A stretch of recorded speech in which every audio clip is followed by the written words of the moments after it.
Well, before I get into this update on silver, I want to get into just this common sense chart on how not to trade. Pretty much, if you remember back in 2011, in the beginning part of the year, people were all expecting silver to break $100 an ounce, $500 an ounce, $1,000 an ounce, $2,000 an ounce, and all that kind of garbage. It's always like the inverse relationship between what most people think and what really is a good buy or a bad hold. Just to briefly go over this, the trend is holding. I'll buy at the next consolidation, and, it doesn't really consolidate. It keeps going up. But damn, I missed it, But if I'll wait any longer, I won't profit. So let's buy. Good thing I didn't wait. And here it starts. I'll use this correction to increase my position, right? As it's going down.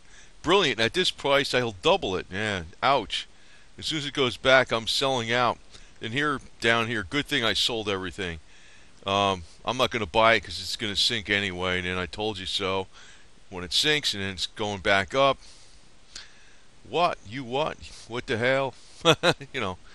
Same bullshit. But, with silver, everything comes in at the end. If you look historically, it's like 6 months, or really, if you start talking about the last gasp, it's like 3 months. That's what happened last time. That's what happened before in 78, whatever it was. And it's what's probably going to happen again. Now, with Trump, I'm going to say this. First off, I always said that Trump is, I don't think, I'm very glad that Hillary Clinton's not in office. That I could say. I'm also very glad that Obama's no longer in office. But I also recognize that Trump is a sales pitch guy. But on the other side, he's got his legacy to defend. And here he is back here with the sword trying to get, the economy going. Because he doesn't want to leave a bad legacy. He's got an ego. But what I think's going on, he says they don't really want this guy in there, even though he's not all what we expect him to be. He was giving us a sales pitch somewhat. Definitely the best guy you can hope for under the circumstances.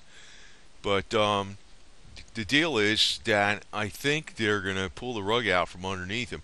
Now, I've been watching not really watching a lot of videos on this doom and gloom stuff, but I've been watching what some of the other channels are saying, and they're always saying the end is here, the end is coming in August, the end is coming in September. Well, maybe.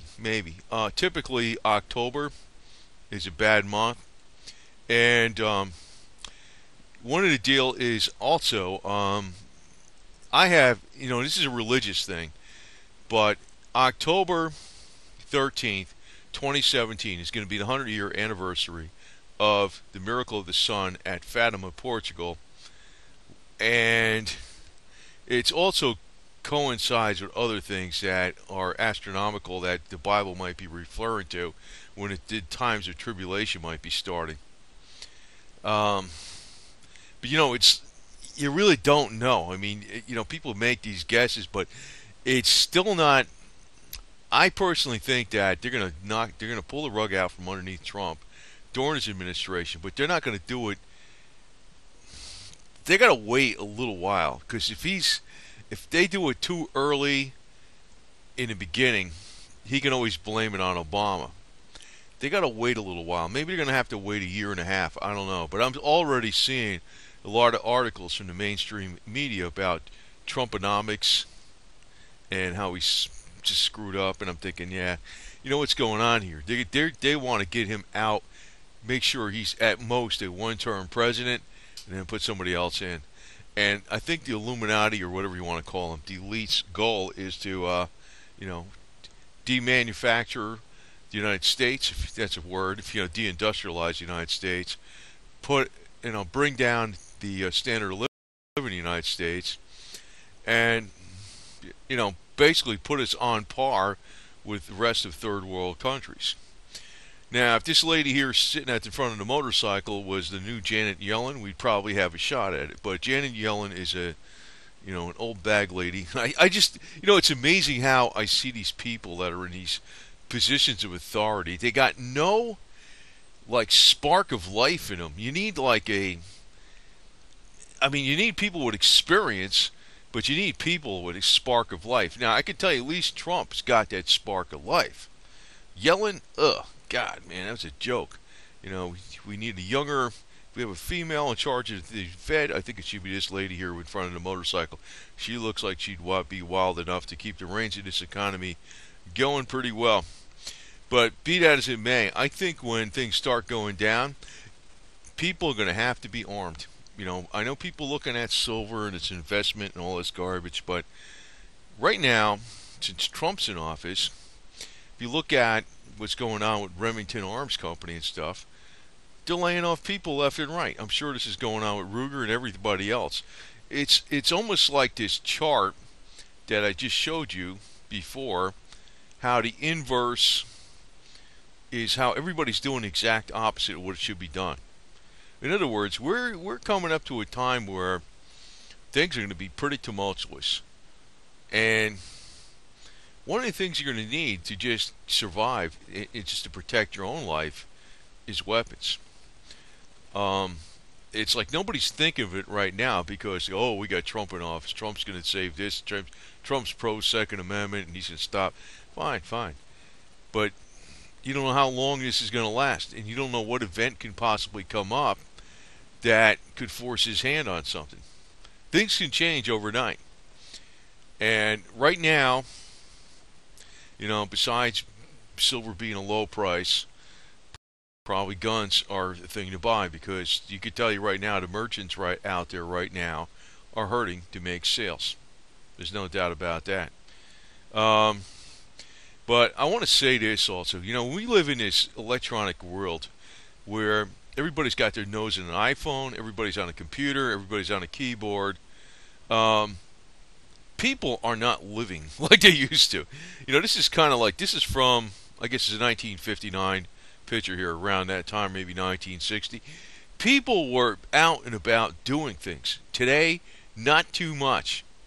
Everybody's involved in, the electronic world, what's going on in data communications and all this kind of garbage, or entertainment of such things, rather than being out there. Because, see, one of the best things, this is what I look at it like. I think when people dwell upon too many of these problems we got going on, it's like a self-fulfilling prophecy. It's like, get out there and do shit. No matter what it is. Sometimes I'm going out there working on my car. Sometimes I'm, making cat shelves or something like that, or whatever. Or I'm doing various projects. I'm always doing something. It's like I don't spend umpteen hours on the internet, or umpteen hours, sticking my nose in front of a computer all the time. That is one of the biggest problems we got in society today, and one of the biggest problems we got that's probably leading us down to a road where we're going to have a problem in the economy, because people are not doing what they need to do for themselves. Now, if you look at my channel, I got loads of how-to videos, how to fix cars, how to do survival stuff, how to store food, how to emergency generators. There's a lot of how-to DIY videos out there. Knives, guns, whatever the hell. All kinds of crap, man. But it's people are... You see, the one thing about this channel is a little bit different. I put silver videos out on here, but I don't like dwelling upon, the price of silver, One thing I think where silver's got a real ace, though, is the medicinal purposes. The fact that, say, even if you want to store water and you throw a few silver dollars in your 50-gallon drum of water, that's going to keep that water fresher. You're not going to be able to do that with gold, platinum, or palladium, or definitely not lead, and not copper even. Copper would not be too bad, but, silver's the thing. Silver's the thing that's got that antimicrobial properties. So you definitely want to have at least, 50 or 100 ounces just for the medicinal purposes of it only. Now, as I said, getting out there and just doing things and that are fun is more important than anything. But people that are focused in on the doom and gloom, they are being led around the nose by another type of sales pitch people, because they got channels out there that are strictly doom and gloom. Now, I do think there is reason to think that there's doom and gloom coming up. I know it's reality. But it's like, I don't know. It's not just prepping. If everybody works at making the necessities, you'll be fine. And, just like Dykes and Bikes, over here, this is Dykes on Bikes. So they're having fun, right? What the hell? I mean, they're riding around on their bikes, their freaking weird ass flags and their bikes and having fun. So that's really, one of the things too. Because people that are constantly, to be quite honest, maybe I shouldn't say this, but I don't really like Alex Jones. I don't subscribe. I subscribed to him for a while. I was kind of looking at some of his stuff. I don't like that guy. I think at best, he's somebody that's putting too much fear on people. Um, it's not that I'm against his message, but it's like people are just being scared out of their wits all the time, and that's like a self-fulfilling prophecy too, and also the fact that you have this fear in your mind all the time. You don't take action. Sometimes you just got to relax. Sometimes, shit's wrong. Take an example from Dykes on Bikes here. They're out there riding their bike and they got their wild flag and stuff like that, and they're just having fun. It's like they're not worried that, the sky is going to fall tomorrow. They're out there doing whatever the hell they want. And I just threw them out as an example, but, just for the hell of it. But it's, just kind of an offbeat example. But that's to make a point. People are too wrapped up in the doom and gloom all the time. Like, have some fun. Have a little beer on your T-shirt. Whatever. Fine. Whatever. But what I think where there's going to be a problem, and this is where you should not just focus in only on silver. Now, I wish I knew free energy and all this kind of garbage. Yeah, you can cut firewood. Yeah, I have a Perfection oil heater, oil kerosene heater, 1550. It was model 1550, patented in June 17th, 1913.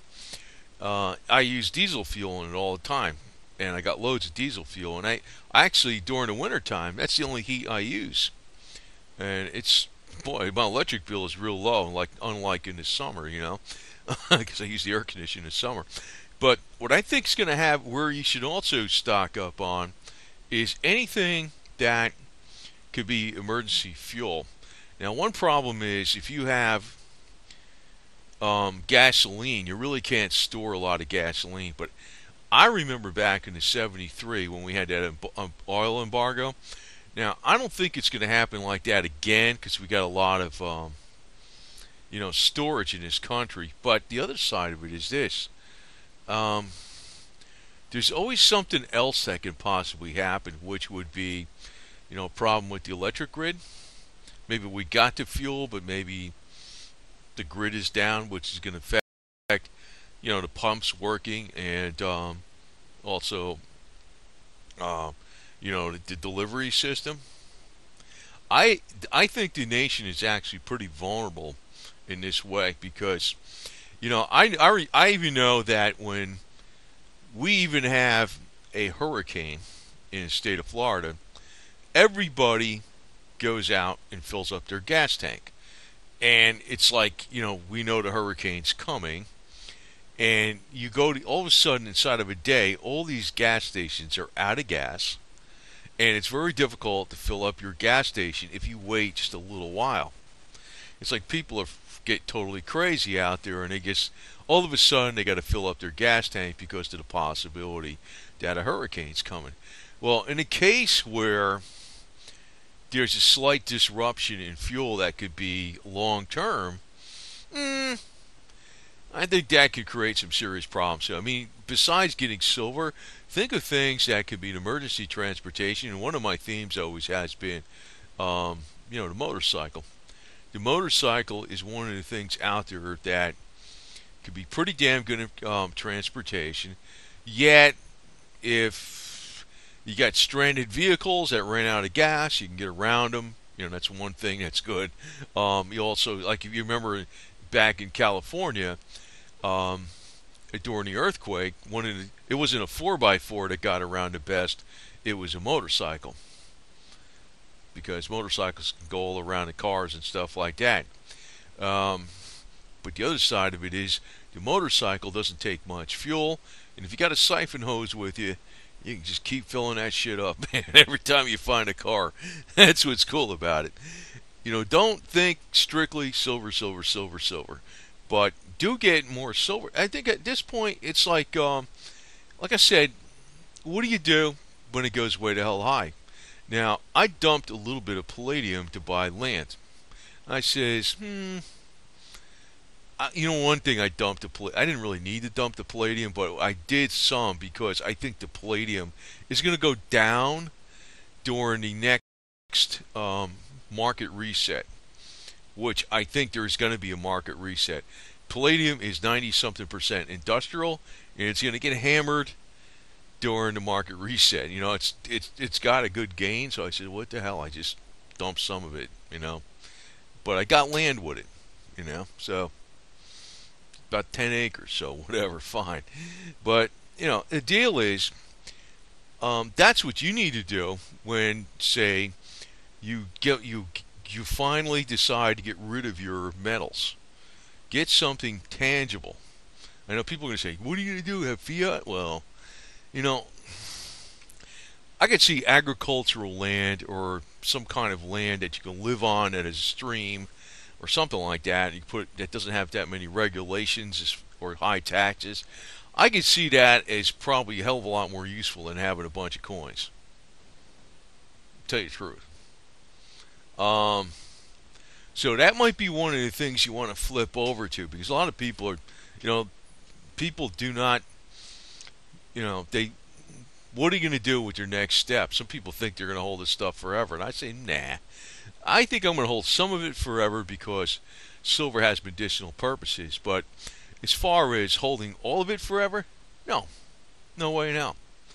But I think and I'm going to tell you where I think things are unwinding is this. The petrodollar, and I said this, it's been going on now for a couple years.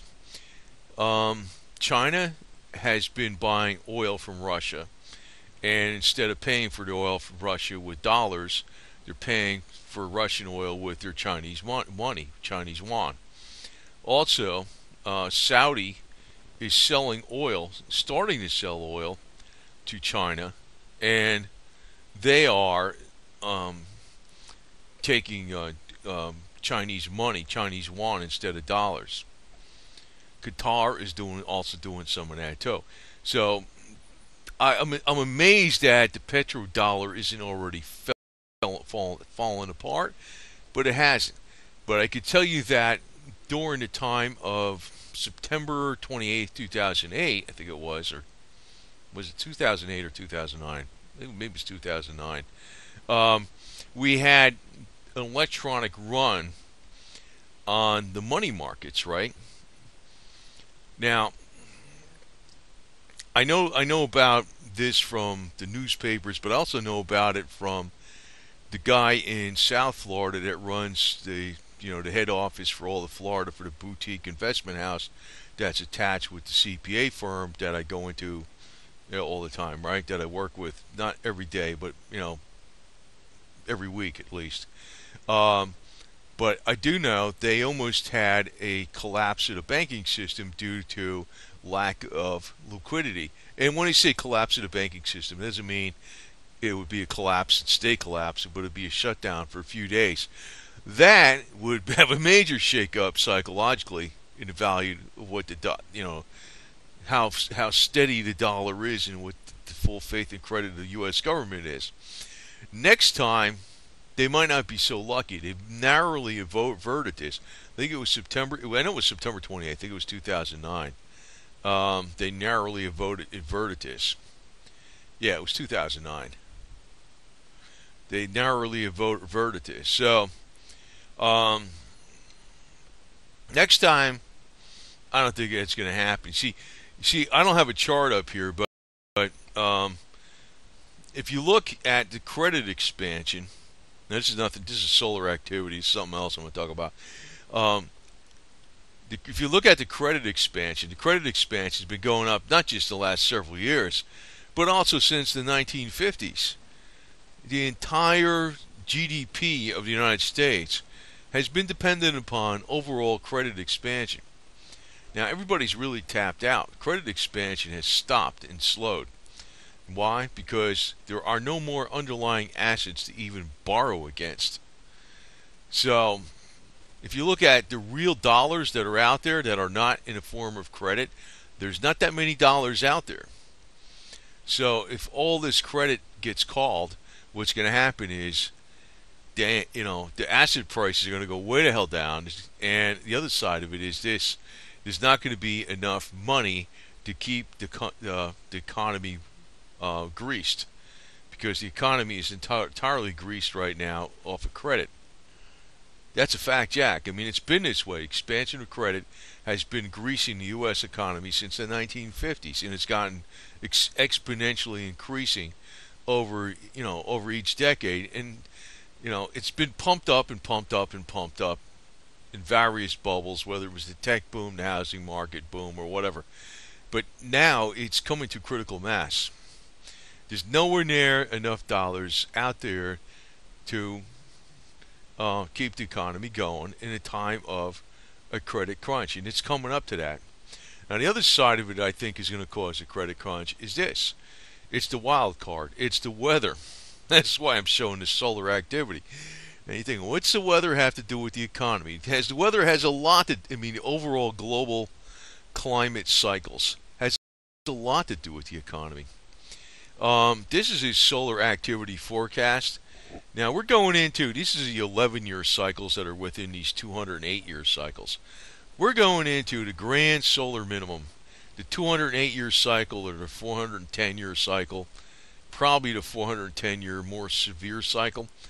When this starts hitting, and it's already beginning, like 2019, 2020 is going to be the next dip in the 11-year cycle, and then it's going to be in 2032 and then 2044. It's probably not going to bottom out till 2050, 2040 something, whatever. But what this is going to do is cause food prices to go up, which everybody has to have their food, which means you're going to have that much less money to go to movies, discretionary spending, travel, buying clothes, buying hard goods, buying improvements for their homes, going to the hardware store, going to the clothing store, whatever, buying electronics. They're not going to have as much money for that stuff since the food prices are going to be higher and they're spending more on food. It's like one little thing really can affect the real amount of money that's floating around in the economy just by sucking out more dollars, because food prices have increased because the climate is cooling and the growing seasons are getting shorter. This is going to have a major impact. And what's interesting about this stuff, if you look at these 200-something year cycles and 400-something year cycles, it was timed with the end of the Roman Empire. It caused, the invasions of the barbarians because it got too cold where the barbarians were. It caused the bubonic plague in Europe because there wasn't enough food around. The growing seasons were greatly shortened. It caused there's a lot of things it caused. This actually is something that the Fed can't affect, and our government though has policies in effect doing the exact opposite what they should be. We got global cooling, not global warming. Actually, global warming would be a good thing. We'd have more farmland. Some of the cities would get wet, but we'd have a lot more farmland. Global warming would be fine. So that's another thing. And the other side of it is the government will always protect itself.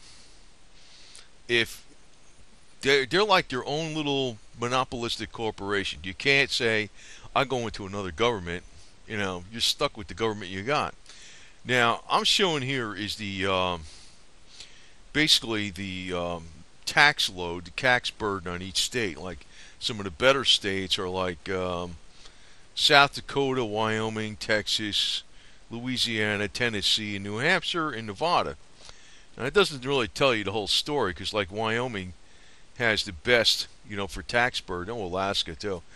Um, but Wyoming has the problem with the shale oil industry is like decimated, and they got the worst employment. You know, in Alaska, although Alaska is a big, big, big state, it's almost as if it's an island because everything's imported to Alaska, so it's not necessarily a great place to be a survivalist unless you are a native to Alaska and you live off of whale blubber or something. Um, Probably Texas would be a good bet, but northern Texas especially. But the deal is that when you have the governments going down and they're having not enough revenue coming in, and they still have the same amount of commitments for expenditures, the first thing they do is add more taxes. Before 1930, I don't think there was one state that had a sales tax, a state sales tax. During the 1930s, 26 states added sales taxes to keep their government afloat in that state. And also, the U.S. government started the federal gasoline tax in 1932. At the same time, alcohol was illegal to manufacture or sell from food products because you had prohibition. There's no alcohol that you could run cars on, so they had gasoline from Standard Oil and Rockefeller, and they put a tax on it. So what I see is going to happen is the jackass government, no matter if it's state or federal or local, if they start seeing their revenue go down, they're going to tax the crap out of all the citizens. I'm like, this is screwed. That's one thing I don't mean. I'm like, it's one thing where you do not want to be in a place that has high taxes in the first place, like New Jersey, New York, Massachusetts, California, Wisconsin, Illinois, Minnesota. Pretty bad, man. Connecticut. Yeah, New York and New Jersey are 1 and 2. So, for taxes, for tax burden, California's number 4. Connecticut's number 3. Pretty bad. Now, you can pretty much guess that. But those states are going to be hell to live in. I can tell you that right now. It's like, if you're living in there and you're listening to this video, if you're in New Jersey, I'd suggest going to the Pine Barrens. I don't know. If you're in New York, maybe the Catskills. I don't know. If you're in California, go out to the Sierra Nevada or the desert or something and get the hell away from civilization. Because at least if you get away from civilization, the government probably isn't going to bother with you. That's the way I look at it. I might be up in Tennessee. So, that's not too bad. That's a pretty good spot. Anyway, but that's something else to consider because, some people are looking at the silver like, oh, get rich investment when the collapse comes. Well, like I said, the collapse is like a lot. I don't think it's going to come at once. There's going to be a lot of different things. And you don't want to worry about something too much. Because if you worry about it too much, you're not going to do what you need to do. It's like one thing is not going to get you out of this collapse. Silver is a good thing because I swear to God, I think the medicinal benefits are very powerful. Like if I'm up in Tennessee and I have a 1,500 gallon or 2,000 gallon water tank, I'm telling you what, I'm going to put several ounces of silver in there to help keep the water clean, keep it from the bacteria down. Besides adding some calcium hypochlorite and stuff and maybe filtration, but I will put some silver in there. I think it's like, if I see where silver has become so extremely high, I don't know what I would trade for. Maybe more land again. That might be the deal. But I don't I don't plan to sell all of it, but then again, I would not be afraid to part with some of it, when the time is right. But people are thinking that one thing is going to save them. I'll tell you what, if you were somebody that knew how to make moonshine, I know it's illegal to do that, but if the government collapses and if the alcohol, tobacco people are out of business and they can't get paid, and nobody's running a car because there's no fuel around, well, you're probably gonna be okay making moonshine for under those circumstances. But if you did that, and you would probably be better off than knowing that and having that in play than having a bunch of silver, because people need that. Because the alcohol has medicinal benefits. The alcohol can be used for fuel. I don't drink to get drunk at all. I mean, I don't drink at all. I don't smoke weed or anything like that. Actually, weed probably would be a good investment too. I don't know, but I don't do any of that stuff. But something that you can grow or something you can make that's not a finite product would be better than silver, unless you were a silver miner. Silver's like a good store of different things, but I think people are like a little bit ludicrous. Like, I think silver's going to go way the hell up. I think silver, when it goes up, it's going to hit 65, 70, 75 bucks. And it can go way more than that if the dollar really takes a hammer. But the other side of it is you got to make sure you got everything else in play. You don't want to just be, I have a bunch of silver, nothing else. Because somebody's going to trade you a sandwich for an ounce of silver. You know what I mean? You don't need that kind of garbage. Or a gallon of gas for an ounce of silver. You don't want to be doing that. You don't want to be doing that. You want to have everything else in play. That's important. That's why my channel is not really focused in on one thing. I've been getting a lot of knives and tools and axes and stuff like that, and various things that can help me out. But like I said, I don't really worry about this shit. I mean, to me, it's fun doing some stuff. It's fun getting involved in projects. And I'm not like a drama queen like Alex Jones. Alex Jones, I think he's got a game going on there. That's his shit. But I don't really care, man.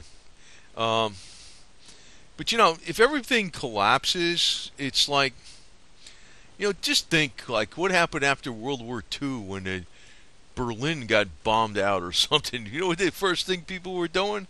They're picking up the bricks off the streets and they're putting one brick on top of each other. After they got a nice pile of bricks, they start putting a building back together. That's why you don't want to be a fear-monger. But I do think there's going to be a major problem with liquidity. And the reason I'm saying that is, like, we had this major problem that got narrowly averted. It was September 28th, 2010, I believe it was. 9.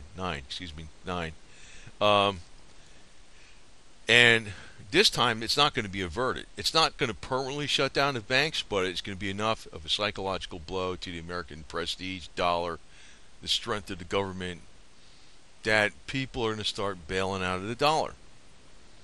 And then that's going to cause inflation back here at home, because when they start selling those bonds on the open markets, and you know what's going to happen with the pension money? The pension money in all these different states, the pension money is actually,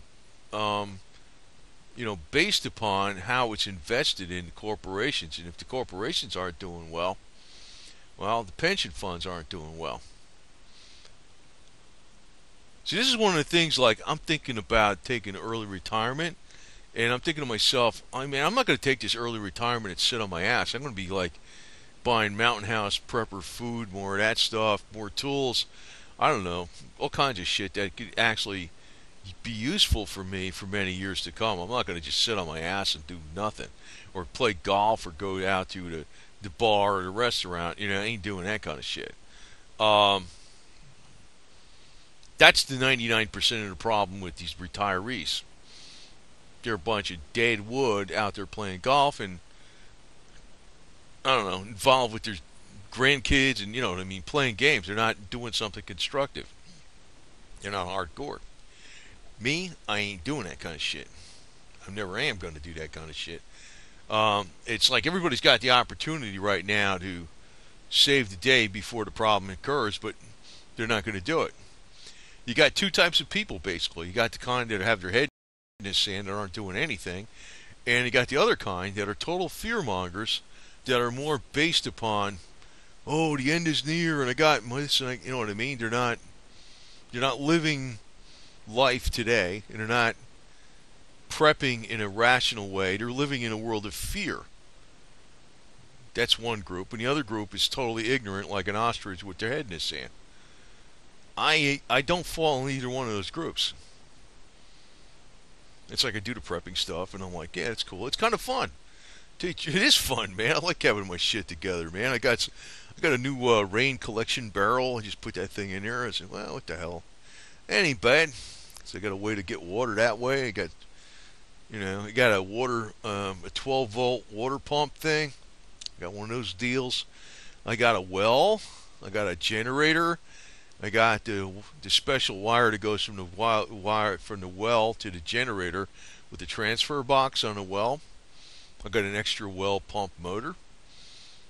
I wouldn't want to change that, but I got one. That's good. I mean, it should be okay with water. I got freeze-dried food. All kinds of that stuff. Dehydrated food, whatever it is. And I got like tools and axes and I don't know, junk like that, right? Lumber. So, I got fuel for heating, and I got my kerosene heater and stuff. So, I really ain't worried about shit, tell you the truth, man. And it's kind of fun prepping, tell you the truth. But, I'm probably going to do a lot more. So, but, like I said, you got to be fitting in that category where I'm in. Do the stuff, don't worry about it. And if anything, even if silver never goes up, if you got a couple 100 ounces of silver for medicinal purposes, you got a smart investment. But silver is going to go way the hell up. From what it is now, it's going to be about 3.5, 4 times to what it is now, no problem. That's a healthy gain. That's a lot. That's a lot. It might be a lot more than that too.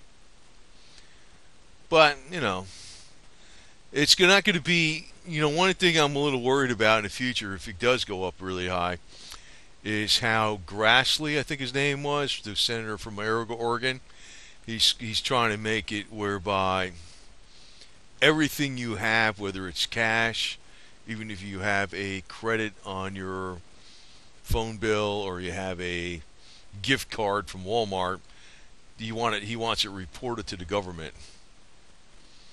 I was like, God, man. That might be the case if there's this big cash crunch and nobody's got enough money. It's going to be like that. The government's going to come out with all these damn bullshit rules. Well, I got a suggestion for you. Also here, you're better off buying stuff online and not paying, get free shipping, get as much of a discount as you can. And if the company doesn't have a storefront in your state, well, that means they don't collect sales tax on the freaking thing. You're supposed to. I think you're supposed to pay that or something, but that shit works. Just want to make a little suggestion here. You know what I mean?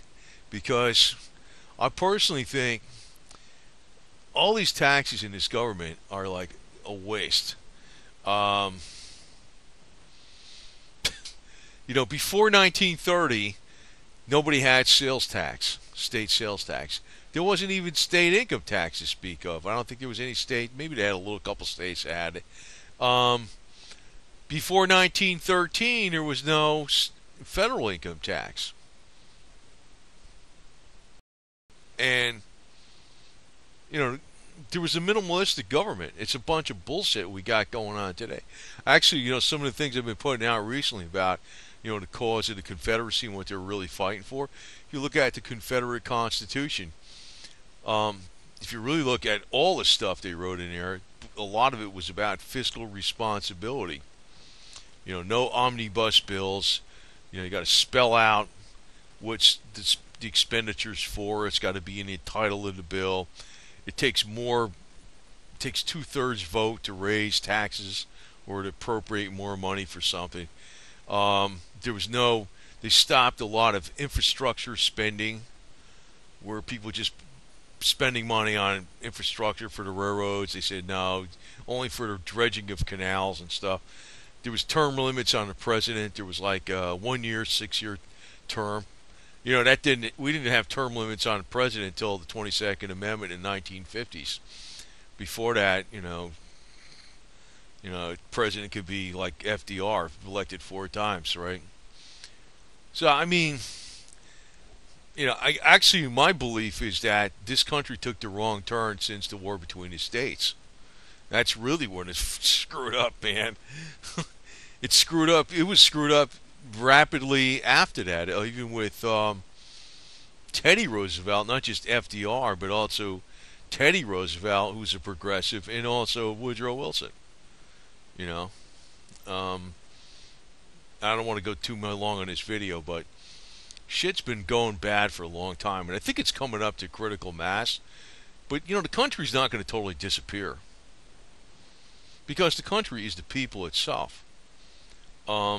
You don't want to be a fear-monger, and you don't want to be an ostrich either.